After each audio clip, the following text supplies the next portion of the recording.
Welcome to a Rusty Rails historical adventure.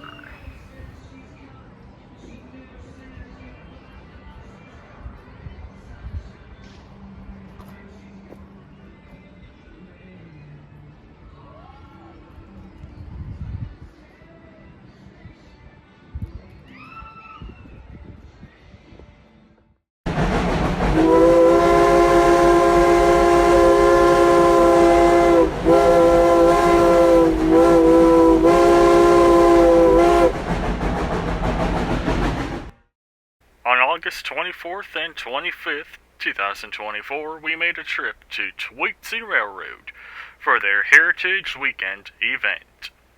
The theme for this year's Heritage Weekend was the Shenandoah Central Railroad. The Shenandoah Central Railroad was a railroad up in Virginia that number 12 ran on. Johnny Graybell had a presentation of the Shenandoah Railroad, and we recorded it so you can see what it was. So sit back, relax, and enjoy. A lot of you know me, but a lot of you do not. My name is Johnny Graybell. I am Tweetsie's unpaid historian. I've been volunteering here in museum capacities since about 1989. I've also written 7 books on the original ET&WNC. Plus, I've been for 15 years doing a magazine for the ET&WNC Railroad Historical Society. Over here in the history room, I have most of the issues on display and available for sale. We'd be glad to have you as part of our organization. We work along with Tweetsie Railroad to preserve the history of not only the original railroad, but of the park, which is, with number 12 is our connection that connects all of us. And I got the opportunity about 2 years ago. I'm looking for them. I know one of them was going to be here. For people who have read the book Tweetsie Country, the ET&WNC closed in 1950, the narrow gauge part. Number 12 was out of a job. Everything else was cut up for scrap. But for some reason, and I know the reason, number 12 didn't get cut up when everything else was. Well, in all the books on the ET&WNC, the Shenandoah Central part of the story is a couple of pages.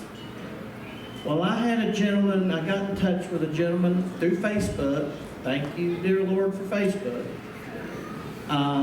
that was the descendant from one of the people who started Shenandoah Central. And he said, my mother kept his scrapbook. And he let me come look at it, he let me copy it.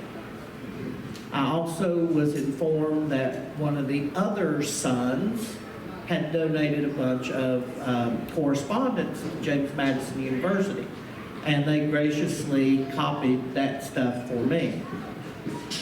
I am 2/3 done with probably a coffee table book now on the Shenandoah Central. We'll find out how big it is when it's done. But it's a story that up till now usually got 2 or 3 pages or maybe a little magazine article, because we didn't know that much. And we have learned so much that I just wanted I wanted to share it with everybody. But just picture this, and we'll officially get started. This is really the story of number 12. You know, the engine that you can climb on out here.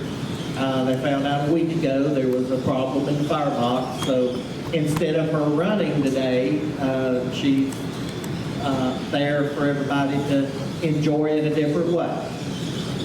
Number 12 was built in 1917, so she is 107 years old.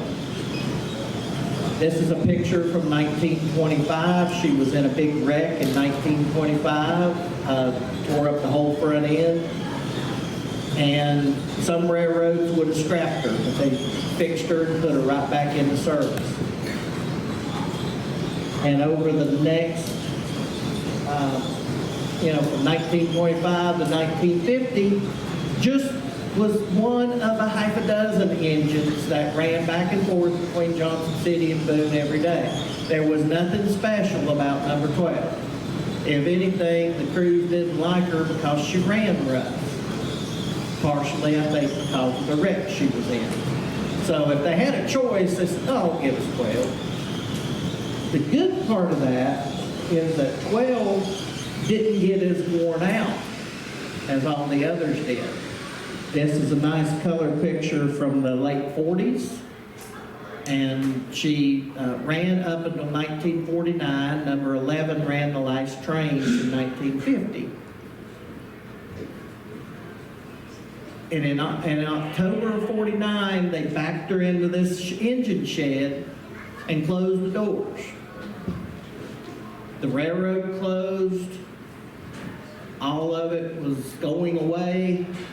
And this engine, Combine 15 and an excursion car just sat there. Well, there was a gentleman who had approached them in late 1950 wanting to buy an engine and a couple cars. His last name was Tuttle. And he goes and he writes him a check for a deposit. And then goes to the bank to borrow the money to build an operating museum. I'll shorten the story. The banker laughed him out of the bank. Said, why would anybody pay money to go ride a train that doesn't go anywhere? Wouldn't loan him the money. He finally had to ask for his check back. Well, the railroad people said, well, we're busy with other stuff. We'll cut it up later. There's three guys by the name of this is a picture of all three of them. Two of them's descendants were here today. And Neil, are you here? One of them brought his whole family with grandchildren, and the other one I know had to get back to Atlanta today. But they came to celebrate this 70th anniversary of Shenandoah Central. But I've got them separated. This is Dr. Paul Hill. He was a surgeon. This is all people in Harrisonburg, Virginia. They all three love trains. You think foamers is a new thing? But they love trains. Now, they considered themselves railroaders. They would have fussed to have been called rail fans, because rail fans can be crazy idiots sometimes. And even in the early 1950s, rail fans had that reputation. So some of you are not new to the trade. I know the feeling. But Dr. Hill was a surgeon at the local hospital, but he owned a big farm in Penlaird, Virginia. So his contribution was the land to put the railroad on, and he had a station built. Seagratt Price, he was the vice president, and he did all correspondence. He was an insurance agent. Well, a lot of places have trouble getting insurance, so he would write the policy. The third gentleman was William Menifee. All three of them put in. They were wanting to find a train, a narrow gauge train, because narrow gauge was disappearing. They wanted to preserve narrow gauge. They wrote a letter. And I know we can't read that from here, but most of you can't read it, but it's from Seagratt and Price. They wrote to the Rio Grande, they wrote to the East Broad Top, they wrote to used equipment dealers, and they wrote to the ETWNC. And he says, I'm writing to find out if you have available for sale a small narrow gauge steam locomotive and tender in operating, not necessarily ICC condition. Also, small narrow gauge flat car, possibly a narrow gauge passenger car. They go on to describe themselves, and they wanted to start a narrow gauge operating museum. All the other railroads either didn't respond or responded, no, we don't have any. Well, this letter is dated August the 8th, 1952. I had heard all my life about a letter.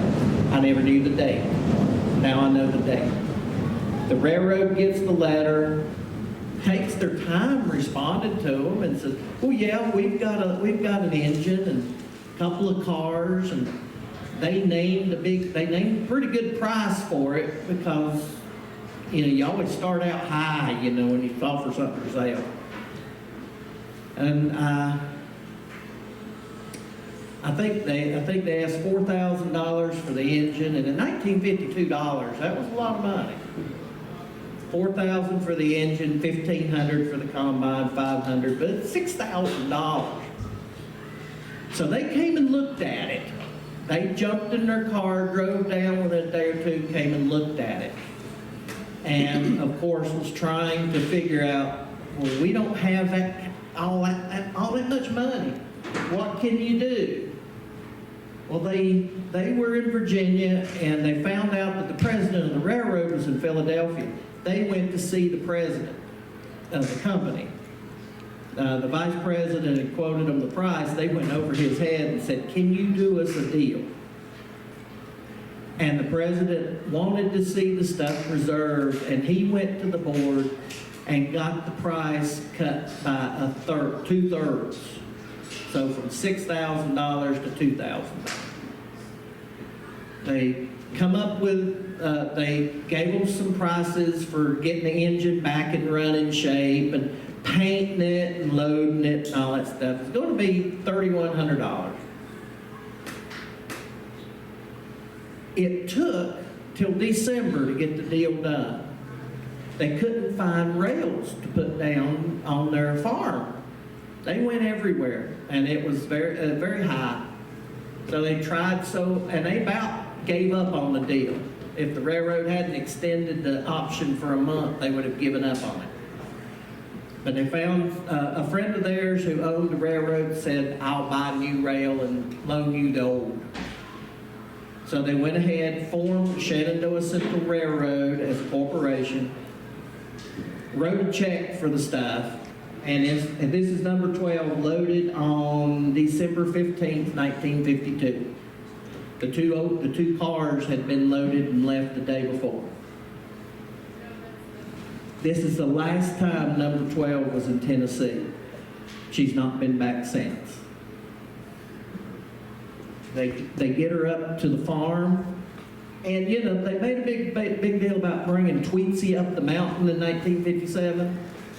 Well, a tractor trailer hauled her in 1953 or in 52 for a mile.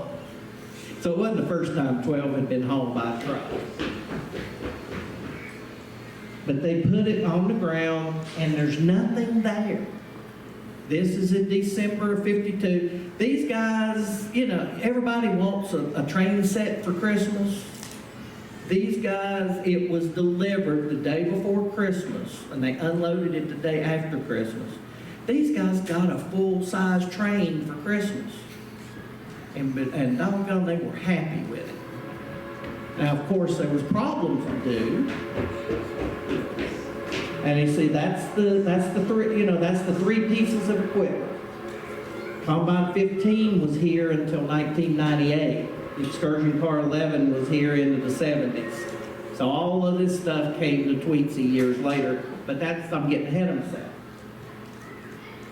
I got pictures here of them grading the right-of-way. Their line was going to be a mile long. And I mean, it was what you went to do for 2 or 3 hours. They wasn't going to charge much. But here most people, when you hear that somebody builds a railroad, it's a huge corporation. Well, these three guys were doing it for the fun of it, but they were trying to preserve history. This is one of the earliest examples of narrow gauge rail preservation. And that's looking through the distance. To look, there's a fence that comes down sort of at an angle and comes across. Just beyond that fence is the three-car train. So you're looking at almost halfway down the railroad grade, and this picture looks and goes the other way. So it's not a long way. But they were building it by the generosity of others, pretty much. The contractor did this for the cost of the fuel for the bulldozers. He was a friend of theirs. So many companies, so many places came to these guys' help, benefit. They knew those two cars wouldn't haul many people. And the East Broad Top was slowing down at the time, and they found out that the East Broad Top had a couple of cars for sale. So they bought one of them, which is Coach 5, which is the car sitting behind number 12 today. That is an East Broad Top car. It came in April of 53, and they put it on the rear of the train because they couldn't put it anywhere else. They didn't have a way to move stuff around. They got a company contacted them in January and said, "We like what you're doing. We're going to lay your track for you for free." And a contractor came in and did it for them in early May of 53. They had a huge celebration. I started to say the 30th, but the 29th of May in 53. They invited railroad presidents from all over the place. They had the high school band there to play. Sherman Pippin showed up from the ET and WNC, and they regretted it later, but they let him talk. And he talked for about 15 minutes about the ET and WNC and all it had done. And they finally, one of them walked up to him and said, "Your time is up." And he reluctantly walked away from the microphone. But they had the head of the Veterans Administration came and drove their life spike. They is personal friends with him. But I mean, they had hundreds of people there to celebrate this. That's a picture of the first trip. I know that because after the first trip, they turned it around, pointed it the other way. Every other picture, every other day on the Shenandoah Central was pointed the other way. That's the sign at the highway wanting you to come ride the train. The first year, tickets were 50 cents for adults and a quarter for children. The second year, they ran 2 years. The second year, the government charged a tax for amusement. And the second year, the government dropped the tax. So they dropped the ticket price 10 cents because they weren't having to pay the government. So it's 50 cents one year, 40 cents another year. That doesn't sound like much, but in 1953 dollars, it was, it was still an expense. We won't talk about what Tweetsie charges.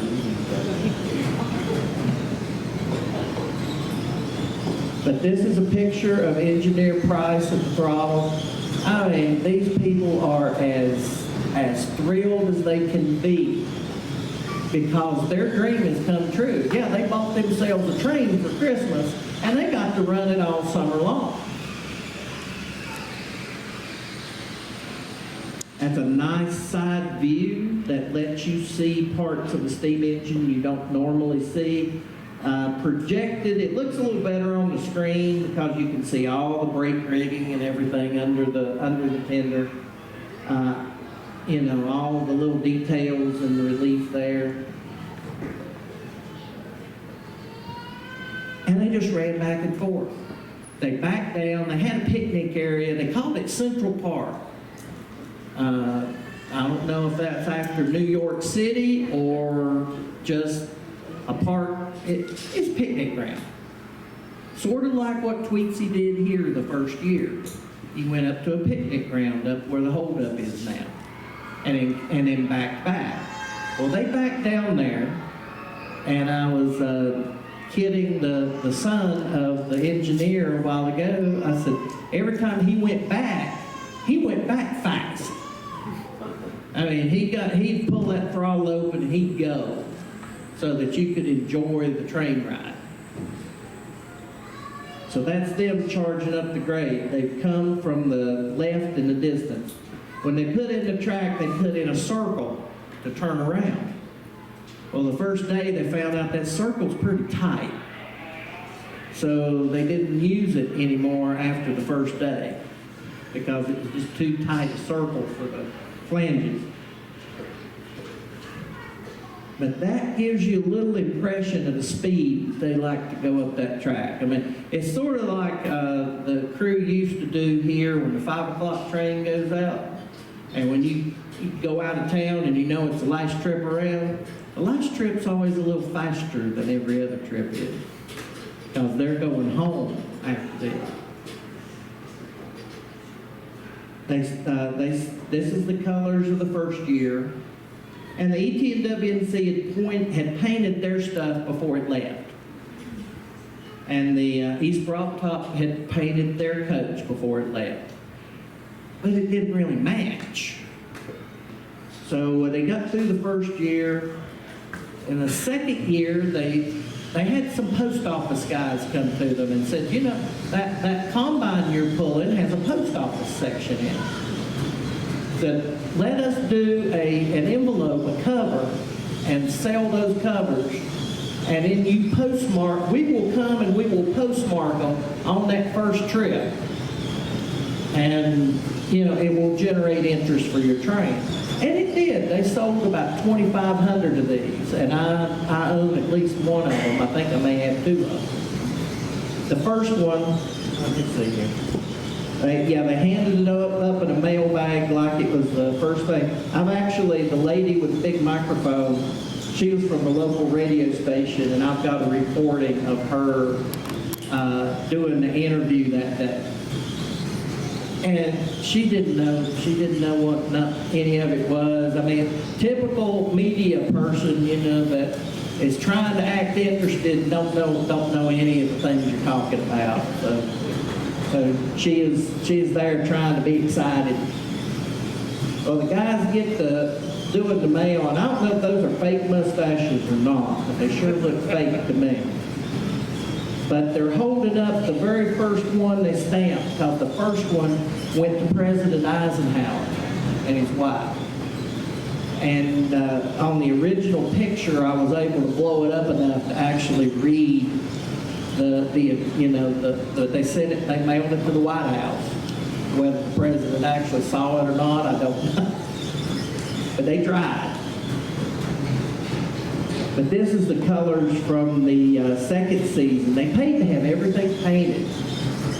And everybody has always said that the Shenandoah Central is painted black. Well, I've got the paperwork for the contract to paint it, and it was a special dark green. And the Pennsylvania Railroad was known for having green engines that was 7 parts black, 1 part green. It just barely tinted a little green, but they called it green. So that may be 7 parts black and 1 part green. But to look at it on my computer screen, it's not quite black. So I knew people would ask here at Tweetsie this weekend, said, well, the engine's green, it's supposed to be black. It's like, no, it's supposed to be green. Just very dark green. But this is the train consist. Now they were all from the Shenandoah Valley and all Civil War buffs. So their train was called the Andrew Jackson. That was the local hero, was Andrew Jackson. Stonewall Jackson, read the sign. Well, true, but his name was Andrew. Oh, no, It was Thomas J. Thomas. Thank you, Curtis. I lived in Manassas, I should know. Yeah, Stonewall Jackson. And I found out just today that drumhead, one of them still has it in his basement. So it still exists. I wish he'd have brought it with him today and get right down to it. Were all the cars painted the same tinted green? Yeah, the second season, this was all Pullman green. And Pullman green is so dark that it is almost exactly UPS brown. Because when UPS started, they wanted to match the railroad cars that they were unloading from. So Pullman green is a really dark green. But of course, you're out in the sun, it's going to fade. But yeah, that's why I included these, to see the colors. Now they're crossing the stream one time, Cub Run, and of course you're in Virginia, and every creek is called Run, like Bull Run and Cub Run. This is Cub Run. They had a little trestle across it, and that's the length of the train. Now the downside is they had pretty good turnout the first year. They barely lost money. Part of the problem is they told everybody, we're doing this for fun. We don't care if we make any money. Well, after the first year, they cared whether they made any money or not. It's one thing to have fun with a train. It's another thing to have fun with a train that's not paying for itself. So the second season, they thought they'd do better. They did worse. The second season, you got to remember the small numbers today would be big numbers. They lost like $2,200 the second year, which pretty much drained the bank account. They closed October 4th of '54. The next day, remember this, before satellites, weather satellites, they started reporting about a hurricane down in the Atlantic, and which ended up being called Hurricane Hazel. This is a map of the route, and ended up a Category 4 hurricane, came ashore about Myrtle Beach, and went due north, now quickly downgraded to just remnants. But it passed almost directly over where they were. They got like 7 inches of rain in just a few hours' time. Little Cub Run went crazy. And the right-of-way hadn't been there that long. It wasn't really protected. A lot of the track was washed out. Their bridge was washed out. This was 10 days after they'd closed. And they said, we lost money. We can't keep doing this. And it was going to cost, $2,500 to fix, but it's $2,500 they didn't have. So they reluctantly decided to sell everything. And they spent the next several months, people would come look at it, and they'd offer a price, and it was a lot less than they wanted to take. Well, they sent a telegram to a bunch of interesting people, one of them connected with Walt Disney, and oddly enough, in this list, handwritten in later, is Grover Robbins of Lenore, North Carolina. Well, this is in December, and this is about big enough where you can read it. Flood caused by recent hurricane extensively damaged their railroad, rebuilding economically unfeasible. If interested, purchase our locomotive 3 cards. Please contact immediately. I don't think those phone numbers are any good anymore. Or telegraph us. All equipment in excellent condition, no repairs necessary. Spare parts and tools included. And they would even sell them 2,500 used narrow gauge ties. Well, this is in December. Well, it's October, actually. This is Frank Coffey's handwriting. Those of you who are Tweetsie people will remember about Frank Coffey being involved here for years. He kept a journal as a superintendent or as a head of the shop on the CNMW.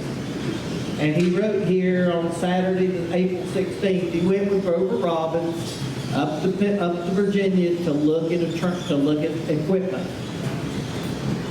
Well, he rode up with Grover and rode back on the train on the Southern the next day. Got back home without Grover. Grover worked out a deal with him, offered him $16,500 for it, $16,500, and wanted an option for a week because he needed to. He had he was a lumberman. And he wanted to sell his part of one of his lumber mills to a partner and get the money to buy it with. Well, he goes and meets with his guy, and he comes to find out his guy, his wife had been in a car wreck the day before. She's in the hospital, and he said, I can't talk about it. No, I can't talk about that right now. So he looks at his options, goes back to them and says, well, I offered you $16,500. Would you take 10? I have to lower my offer to 10. They went back and said, no, we've been offered more than that already. And then that was back and forth by telegram. So they sit down. He says, calls him the next day.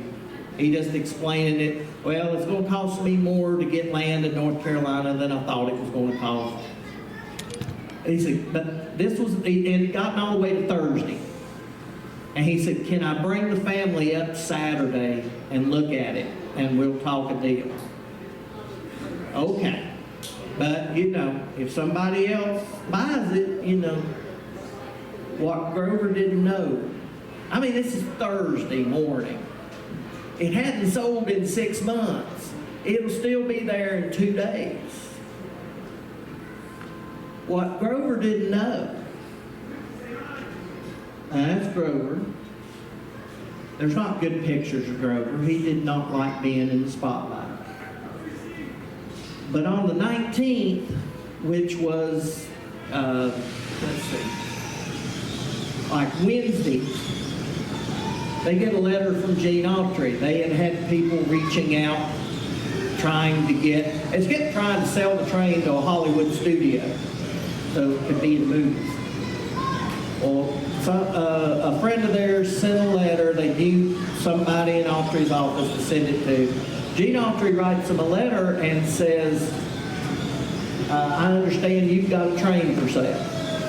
Can we talk? Well, Price says, Grover said, well, come up Saturday, but it may be gone by then. As soon as he hangs up with Grover, he sends an overnight letter, airmail to Gene Autry, saying that someone is interested in the train, offered $16,500. Would you offer $17,000? Gene Autry called. Mr. Price had gone back to work. He was an insurance dealer. He'd gone back to work and was working at 8 o'clock on Friday night. He gets a call from California from Gene Autry, 3 hours behind him. And they talk about it over the phone, and Gene Autry agrees to it immediately. And the following Monday sends them a check for $1,000 as a deposit. Saturday morning, Grover calls Mr. Price and says, I'm getting ready to leave, come up there. They said, don't come. We sold it yesterday. We sold it last night. They sold it out from under Grover Robbins. Well, Autry was good to his word. He sent a check on Monday for $1,000 to hold it. He thought he'd bought a train. And they immediately started putting the paperwork together to how much it was going to cost to ship it to California. It was going to cost more to ship it than it was going to cost to buy it. And immediately, I mean within 3 or 4 days, Gene Autry's trying to get out of the deal. And he said, you told me somebody wanted to buy it. Who was it? He's going to flip it. He's going to come, have his big press conference, have photographers everywhere, pictures, and he's going to turn around and say, oh, here, I'll sell it to you. Maybe make a few bucks. They wouldn't give him the name. And this goes on for months. April turns into May. May turns into June. Gene Autry won't show up. Every time you get a hold of him, oh, I'll come in 2 or 3 weeks, or I'll come next month. It gets all the way to August. They were friends with Graham Plater, and the railroad people in the room will know who Graham Plater was, who did the steam program at Southern. Well, at that time, I'm going to pause here in a second because I can't compete with Graham. But at that time, Graham Plater was a lawyer in Washington, D.C.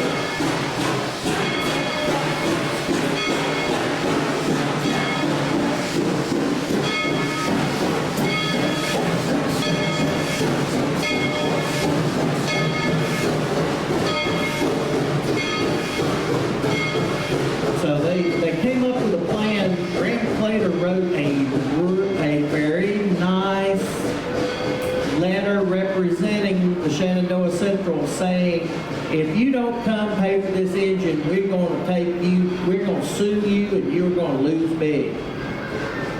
That was the long and short of it. It said politely. And they said, we're going to take you to court, and we're going to win. Well, they came up with a letter in June, but they didn't mail it till August. They shipped it certified mail to make sure that he would see it. And within 2 or 3 days, he had agreed to sell it to Grover Robbins because he didn't want the bad publicity. So you go through all this. I mean, Gene Autry was famous. He's Johnny Depp famous, or pick somebody else that was everybody knows. Very Tom Cruise famous. But that's a copy of the letter saying, send $17,000 to C. Grant & Price. You bought yourself a train. It took till the spring of '56. The winter must have been really bad. They couldn't load it in the wintertime. They loaded up, get everything together, send it by rail down by the Southern through Winston-Salem to Barber Junction and then up to Hickory through Barber. They had a train derailment in downtown Hickory with the train that had Coach 5 on it, and derailed 17 cars, scared the night shift at a furniture company, scared the bejeebies out of them because railroad cars started coming through the wall. And there was a comment that said that coach was in the train, that if it had been derailed, if it had been part of the derailment, it would have made splinters out of it. So here you think the whole deal is done, everything is great, and 2 miles from where it's going, it's in a wreck. But it wasn't hurt. So they finally got it all there. They had a Tweetsie Homecoming Day, May 20th, 1956. But you see, that's the first day of the story of this place. So we're going to stop that story. I will make the comment before I go. Like I said, I'm working on a book on this railroad. It may be this time next year before it's for sale, but watch for it. It will tell, it will have more in this story. I just sort of scratched the surface of all this. But I'm very proud to bring this story to the world and tell number 12 story in a little greater depth. But thank you for your patience. Does anybody have any questions? Yes, sir. Was that picture of 12 from 1925, was that pre-wreck? It's post-wreck. Oh, okay. The wreck was in March of 25, and that's in June. They fixed it in 3 weeks. Yes, sir.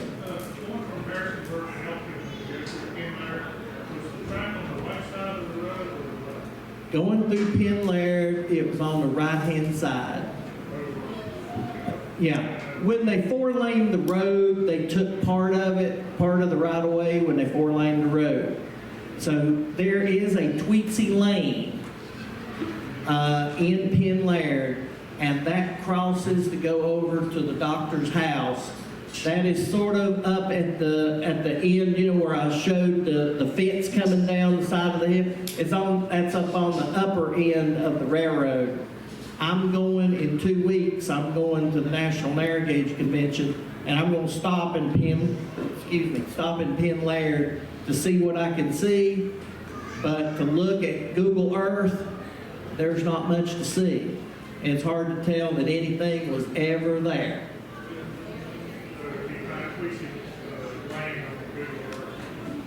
Yeah. If you look at Tweetsie Lane from just Google Maps looking down, Tweetsie Lane comes down like this, and the right-of-way comes down. You can actually see where the circle track was. It's just a faint impression in the ground, but the circle track is still rim. You know, the track is gone, but the rim. You know, the impression in the ground is still there. Anybody else have a question? Yes, sir. Do you know where that derailment occurred? It was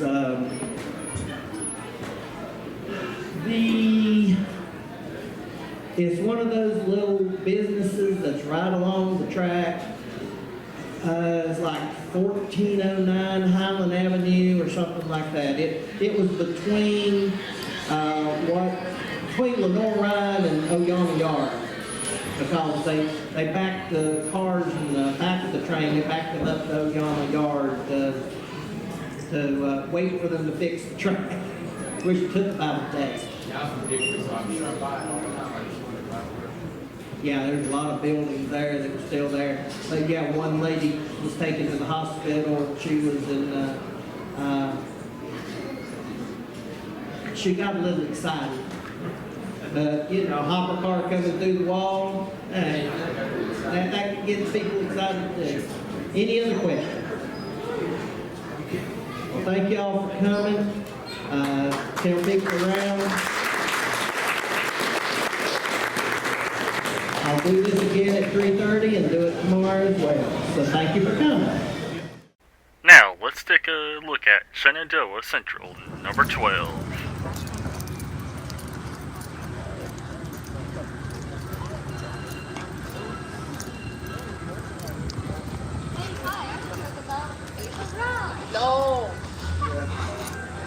As a consolation prize, they're allowing people to go through the cab and see what it looks like on the inside.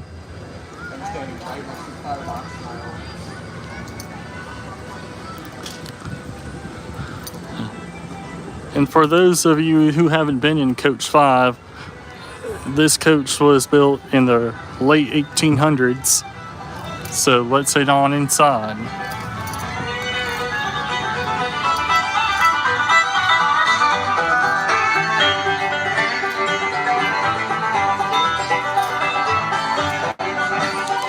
This coach was originally the last coach of the train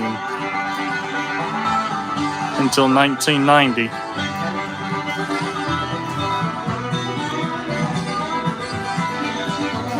Conductor Benjamin is usually here, but he's off somewhere.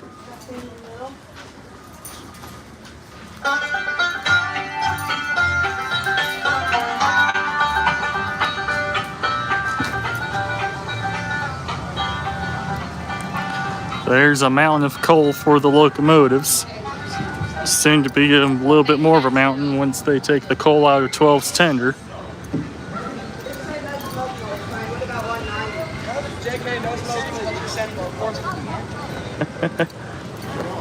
Pretty good.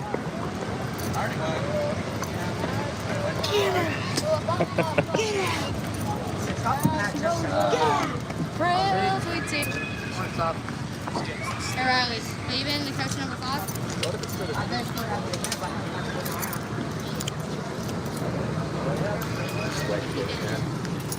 Oh, that's the one in my car right now? That's the one in my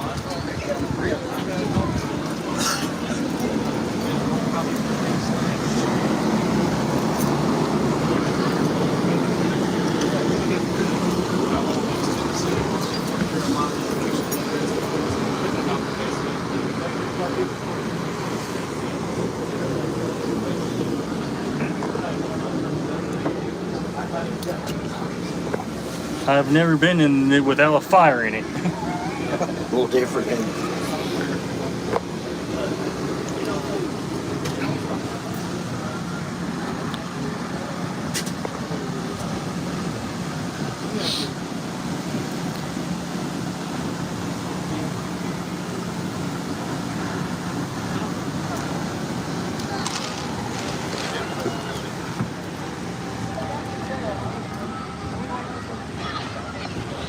There's her whistle, her bell. They took the bell cord away from it so people don't ring it. My dad's up.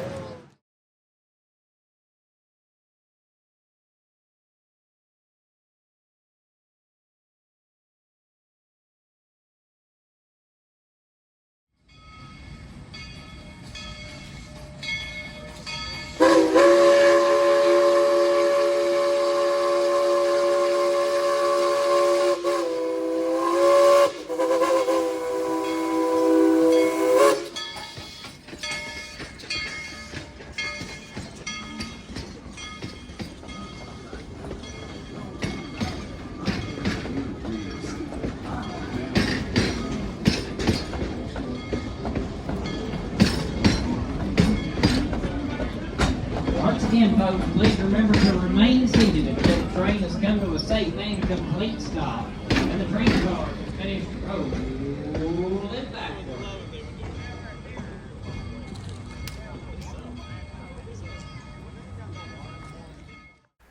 Thanks for watching. I hope you liked what you saw. If you did, please give the video a like, leave a comment down below, subscribe to the channel, and ring the notification bell to be notified about future uploads. Also, join our Discord. Link is down in the description down below. And channel memberships are now active. You can join by the join button or the link in the description down below. And we hope to see you along the rusty rails really soon.